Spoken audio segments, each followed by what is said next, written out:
Don't Whistle at Night, Part 1. My grandfather had only one rule when it came to the woods. Don't whistle at night.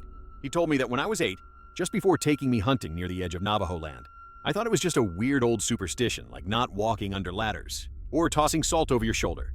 He didn't smile when he said it, just looked me dead in the eye and added, "If you hear someone whistling after dark, no, you didn't. And if they're calling your name, it ain't me." That stuck with me. Not enough to really believe it, but enough that I never whistled on a nighttime walk. Until last weekend. It was me, my girlfriend Jess, and our friends Devin and Eric. We'd all been planning a camping trip for months, trying to get away from work, and screens and everything else that comes with pretending to be adults. Devin's uncle owns land way out near the Four Corners, high desert, scattered pines, no cell signal, and no one for miles. We were halfway through a bottle of Fireball when the story started.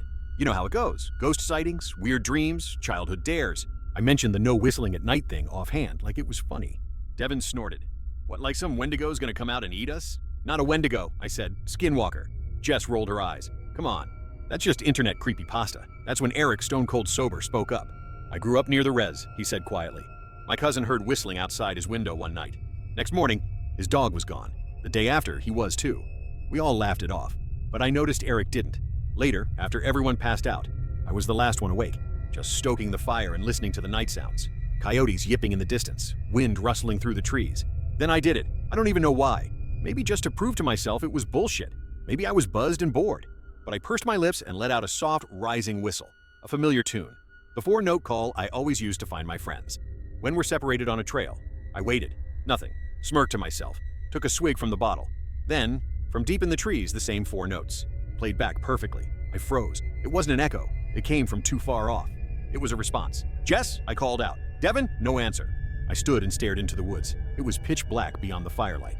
The kind of darkness that feels alive. I could hear my heart pounding in my ears. Then it came again. Whistle.